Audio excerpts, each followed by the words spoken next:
আলিশান মানে অনেক বড়। এই যে আলিশান শার্পু নামের এক ব্যাটসম্যান দারুণ এক ইনিংস খেলে বাংলাদেশকে তৃতীয় টি-20তে হারিয়ে দিলেন। তার ওই ইনিংসের কল্যাণে সংযুক্ত আরব আমিরাত জিতল, টেস্ট প্লেয়িং দলকে টি-20 সিরিজ হারালো, আর বাংলাদেশ চেয়ে চেয়ে দেখলো। আপনি একবার চিন্তা করেন তো, যদি ম্যাচটা আপনি দেখে থাকেন, আর যদি না দেখে থাকেন আমার কথাটা শোনেন।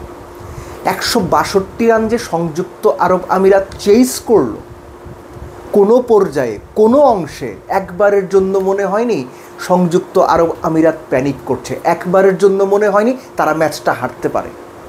ঠান্ডা মাথায় রীতিমতো হিসেব কষে কোন বোলারকে কিভাবে খেলবে, কখন চার্জ করবে, কোন সময়ে তারা বিগ হিট খেলবে, কোন সময় সিঙ্গেলস খেলবে, কোন গ্যাপ পিক করবে, কোন বোলারকে সম্মান করবে, সমীহ করবে, সব যেন ক্যালকুলেটিভ হয়েতে করছে। প্রথম ম্যাচ তারা হেরে গিয়েছিল শুধুমাত্র অনভিজ্ঞতার কারণে। দ্বিতীয় ম্যাচ তারা দেখিয়ে দিয়েছে প্রথম ম্যাচ ফ্লুক ছিল না, এটা আমি ভিডিওতে বলেছিলাম।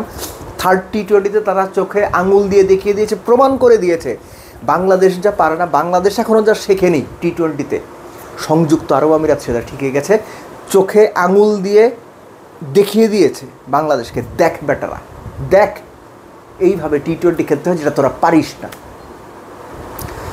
বাংলাদেশ তাদের মতো করে এক্সকিউজ দেবে, বরাবরই যেটা দিয়ে আসে। কিন্তু এই যে চমৎকার একটা ক্যালকুলেটিভ ক্রিকেট যে সংযুক্ত আরব আমিরাত খেললো, আপনি বাংলাদেশের সাপোর্টার হয়েও তাদেরকে একটা ধন্যবাদ দিন, তাদেরকে একটা অভিনন্দন জানান।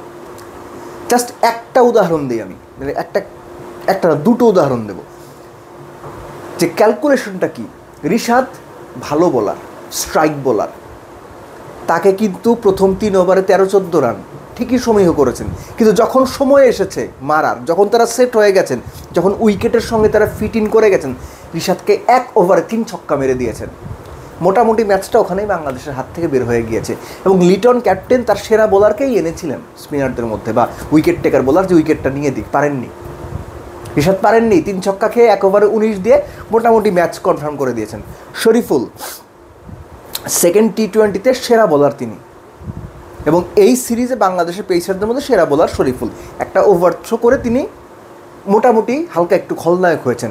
কিন্তু এই ম্যাচে থার্ড টি-20তে খেয়াল করে দেখেন, শরীফুলকে কিন্তু সংযুক্ত আরব আমিরাত বেশ সমীহ করে আস্তে করে খেলে দিয়েছে। 6 ওভারে রানে বল, 24 বলে 24, 24 বলে 25, হোয়াট এভার, ওটুকু দিয়েই ওর স্পেলটা শেষ করে দিয়েছে, খুব বেশি উইকেট দেয়নি।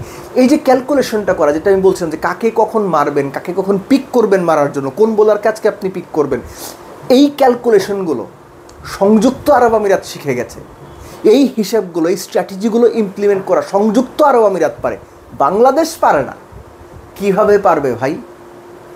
যাদের ক্রিকেট বাদ দিয়ে আরও অন্যদিকে অনেক রকম চিন্তা, যারা নিজেদেরকে অনেক বড় প্লেয়ার মনে করে, কিন্তু সত্যিকার অর্থে তারা মাঝারি মানের গ্লোবাল স্ট্যান্ডার্ডের ক্রিকেটারও না, তাদের কাছ থেকে আপনি যে ক্রিকেট পাওয়ার কথা ঠিক সেটাই পাচ্ছেন। আর বাংলাদেশ ক্রিকেট আগামীতেও এরকম কিছুই পাবে বলে আমার অনুমান। দেখতে থাকেন।